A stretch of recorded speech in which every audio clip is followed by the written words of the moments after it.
Welcome back to the part 2 of the segment on the creation of the racist system. Stop right now! Rewind it, Mom. Not this time, Dorian.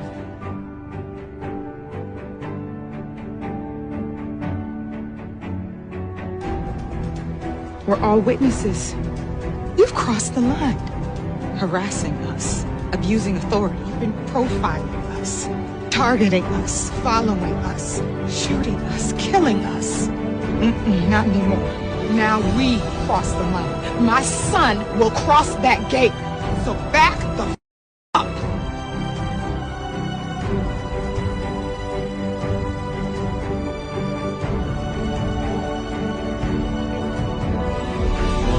Let's get out of here.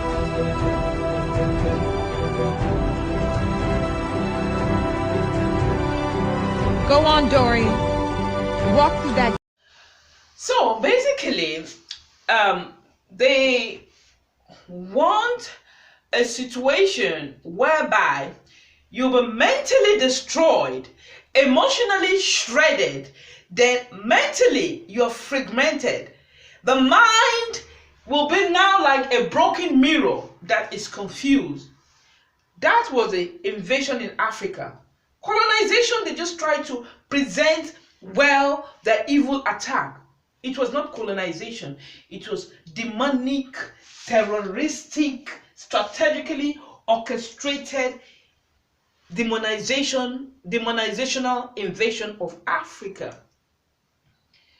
So this Walter Benga also fell into depression. He tried to escape, and he was unable because another war started. And when it was, they always, the albino race are always, they're behind every war in the world. Every war you hear of is actually orchestrated by the albino people. They live for war. Don't they try to make us look as if we are the problematic ones or whatever? Because it's a reverse psychology. They do something and they push the blame on Africa. They can create a virus today. Oh, the virus came from Africa. They can create something. Oh, there's something.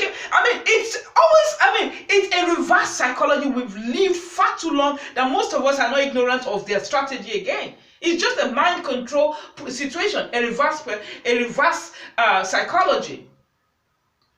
So Walter Benga actually was shot, I believe, but they claim he committed suicide because he fell into depression. I don't believe that bullshit story. That was their own version of how this man's life ended. But I believe he refused to be exploited, to continuously be exploited, because it got to his limit and they actually killed him off. That's what they do to us now. It's either you do it their own way or the highway. So Walter Benga don't want to be exploited again. They have to assassinate him. And they said, oh, he killed himself. How many times have we heard that? How many times have we seen police shoot an harmless melanin man, harmless with back towards the police, and they shoot, and the police will always have an excuse and say, oh, he had a gun, or oh, I thought he had a gun, or sometimes they plant a gun on him and said he had a gun, that's why I shot. Walter Benga never killed himself. Melanin people, we don't have that mindset. Any melanin that commits suicide, they are the melanin that have been cracked, totally cracked. They've actually, mindset is not normal again.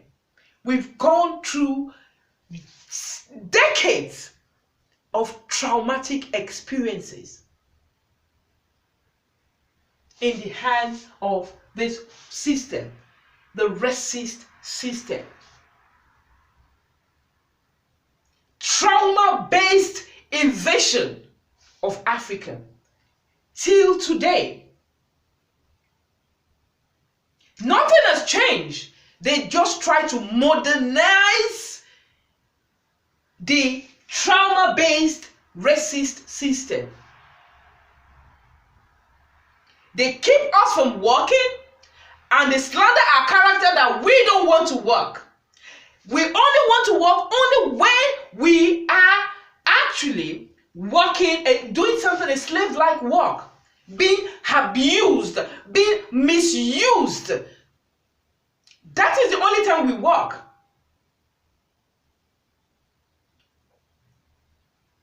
We are continuously a target of execution.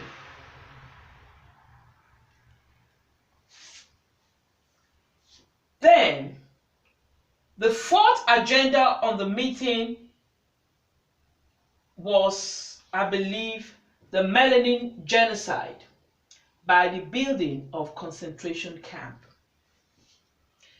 Adolf Hitler was not the one that built the first concentration camp. The history is not telling the truth.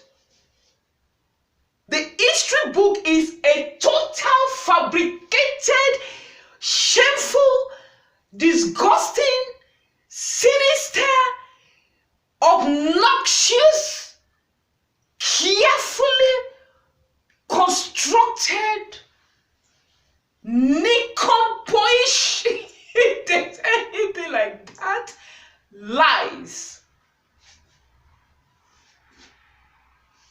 Melanin genocide by the building of concentration camp. The ever built the concentration camp that was built was in Africa. Concentration camp. Now to the image you see on the internet, where you see Africans butt naked with wood and with their hair, maybe like mine, and they put a stick in it. It was all Hollywood drama. The colonial, strategically orchestrated terrorist invaders pull the Melanin people in Africa, strip us of our clothes, butt naked, in concentration camp. These are people that was traumatized. Somebody traumatized means there's no connection between emotion. They just, anything you just tell them, they're like zombies. Okay, hold this stick. Now stand still. Their bones bulging out. And stand for the picture. They take the picture, and that's the picture they show in the history book representing a royal continent, a royal people. That they caught us on the tree. We were like lunching, and we got a fruit, and from the tree we wake up in the morning, we go zumba zumba zumba zumba zumba zumba zumba. We were not zumba zumba in Africa. We were royalists. We were posh. We were prim and proper. We were well educated, well mannered, religious, holy people, peaceful people. Tell me one war that was orchestrated internationally, that was orchestrated by Melanin people. None. Every war in the world is orchestrated by the albinoid. Every destructive, strategically orchestrated thing in the world is by the albinoid. Who had the albinoid? Who created this race? I don't know. Maybe you know. Leave your comment down below and explain to me. I'm still learning. I'm still reading. I'm still watching. But what I'm getting is very disheartening.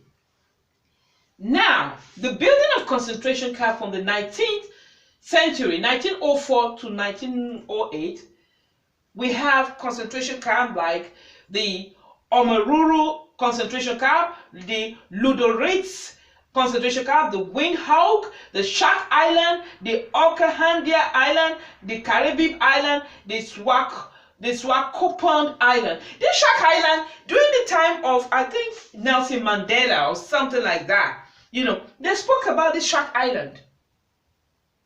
It's a concentration camp where, you see, it was a total demonization, traumatization, humiliation, demoralization, invasion. By sexually molesting the African women, they totally demoralized the women. They crushed the heart of the man, because the woman is the heart of the African man. The African man was trained to protect his women, to provide for his women, just what God wanted.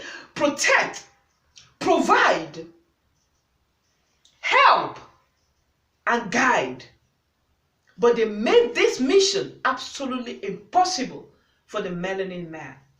While he was being demasculated, while he was being demoralized himself, they threw him in concentration camp where he was starved to death.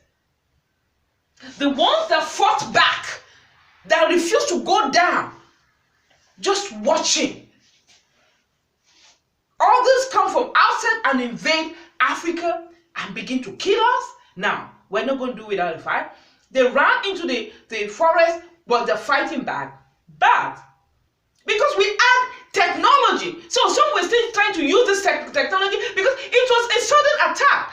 So it's not that we prepared, okay, we're going to make this quantity of weapons and everything. We just had what we had. Because we were not preparing for war. We were not one-minded in the sense that we're more about peace. When they came to us for war, we resisted them. When they came back for peace, we accepted them. For you to know the kind of heart we have. Because if it was someone else, somebody that came to invade you and they now came back in peace, we'll not trust them. We'll feel, oh, this one they came before to invade us, now they're coming back in peace. Maybe it's another strategy. They want to use a reverse psychology to enter us. No, it will not happen. But we accepted them back. So when those ones ran to the desert to fight, you know what they did? They poisoned the water they were drinking. It was a total demoralization, demonic invasion of the melanin people in Africa. Okay? So all these concentration camps, they kept most of the African men, while they demoralized the women, they sexualized the women, they sexually abused the African women. Now they are without protection. They raped our queens, they raped our children, they raped wives, they raped teenage that was even virgin. Then, well, they pimped out some in Europe and in America and other places. They now got some that they've oversexed to now become childbearers, to breed more melanin that can be useful for any slave-like thing they intend to do. So, basically, this is what happened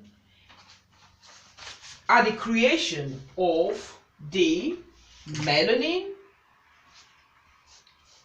people invasion in Africa.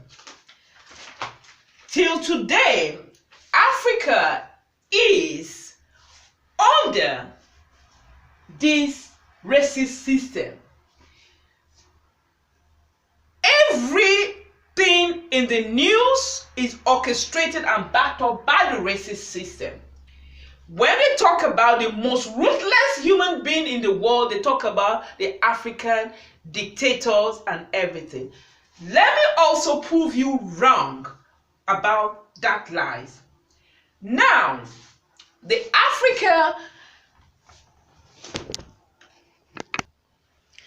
Now, let me also prove you wrong with that. Because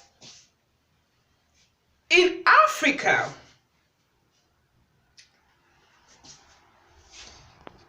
so when the news says something, it is to establish the racist system. For example, when they talk about the dictators in Africa, they talk about the worst dictators in the world is in Africa. I will stand here to correct this lie. Now, let me just take one 2 or 3 of the dictators, okay? Let's talk about Idi Amin. Idi Amin, according to the invaders, based on what they say, because they have to say it, then we have to accept it as a fact. If they call me to be a serial killer, you have to accept it because they say I'm a serial killer. If they stigmatize me to be a prostitute, you have to accept it because they say I'm a prostitute. If they say I'm a criminal, you have to accept it because they say I'm a criminal, so you have to accept it. They call Idi Amin the 4th most ruthless dictator in Africa. Let me correct this. First of all, you need an equally strong or ruthless person to stand against ruthlessness outside. You don't need a prim and proper president to deal with a ruthless people that invaded us, violated our women, killed a man, take us into captivity, and you need a prim and proper president. Are you kidding me? That's why Africa has been failing. Because we've been choosing soft-hearted president that wants to make friends with people that don't want to make friends with you. They just want to use us and dump us. They're not interested in having any form of relationship with us. Idi Amin actually was trained by the British Army. Because in Uganda, it was the British that actually invaded that part of Africa. He was in the British Army. He saw what they did. He saw their ruthlessness. He saw some hidden secret. And when he took over, I believe Idi Amin honestly wanted to snatch power from wickedness and give it to someone else. But when he got to power, absolute power corrupts. But when he applied some principles, it may look ruthless and cruel, but it helped Uganda grow economically. They didn't say anything about that. The queen in Madagascar that fought against the Europeans' invasion in Madagascar, the same thing, this queen, all the things she did in Madagascar, her name is erased from the memory of Madagascar. But she did a lot for our country. Let's now talk about our own Sonny Abacha. They call him the evil genius himself, the devil. Why? Because you have some melanin people mentally have been diluted. They are not coherent any longer. So anything goes for them as long as it benefits them. But there are certain people that are still strong mentally, emotionally, and they see the truth. Sonny Abacha, they sanctioned Nigeria. They did so many things in Nigeria. They wanted to ruin Nigeria because of Sonny Abacha. Sonny Abacha, yes, he had his tough way, but these are the people that can revive Africa. He was cutting off the international bodies. They didn't have so much influence in Nigeria again because of Sonny Abacha. The only person that has taken, yes, his waist was tough, but that's what can solve the situation of the racist system. That's the only thing that can solve the situation. Now, I've talked about Idi Amin, I've talked about our own Sonny Abacha. Now let's talk about Libya. Gaddafi. Why was Gaddafi killed? Gaddafi was killed because Gaddafi also was trained by, Libya was actually invaded by the French. I believe I'm right. By the French. When they actually got that part,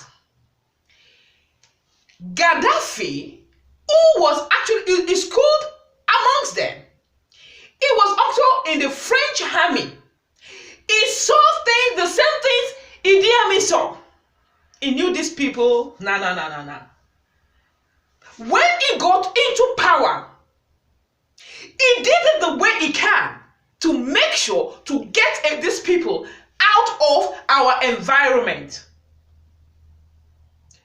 That's why they didn't like him.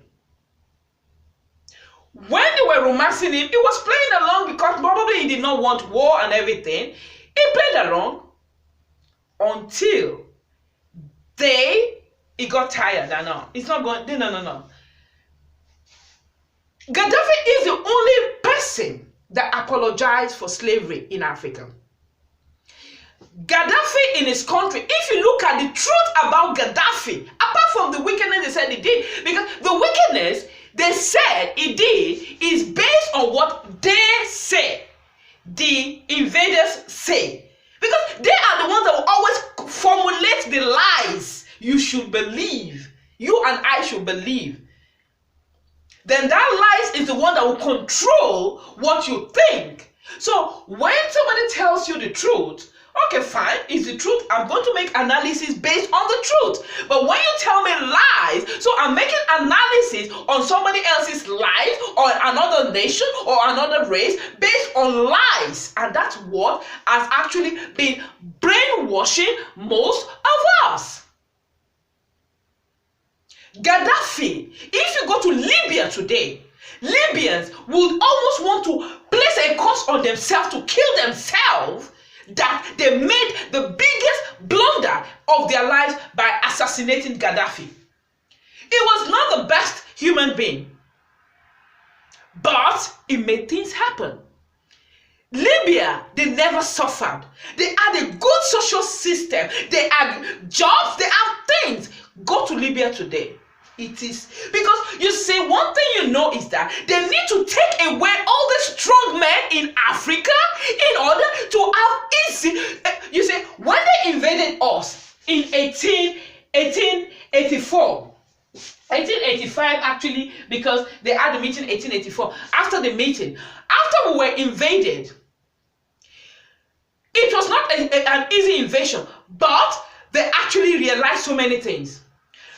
So when these militants started rising up against them, they needed to take all the strong men away from Africa. Then place people that can be managed. In Nigeria right now, we have a president that we have been declaring that we have several proofs that he is actually an impersonator, that the president of the Federal Republic of Nigeria is dead. But he's still there as the president. Do you mean if in any European country a president is declared a clone, it will be a major issue? They would have done the DNA internationally, they would have whatever to prove to the world that our president is not an impersonator, it is not a clone. But that is not happening in Nigeria. Why? Because it might be the truth, allegedly. Now, there is a new law in Nigeria that all the bloggers that talk about the president, I am not living in Nigeria, I live in Central Europe, so I can say it. But bloggers in Nigeria cannot talk about this any longer. They will be fined and even they will be imprisoned. We don't need president that is romancing international bodies. Any president that wants to start his tenure by romancing international bodies, forget about it. We're going nowhere. It's just going round and round and round and round and round until Idi Amin is not the best, but he achieved something to stabilize his country. Sani Abacha was not the best, but he achieved something to help Nigeria, and Nigeria would have come up to become the real giant of Africa that it was. Gaddafi was not the best candidate, but he helped Libya stabilize Libya.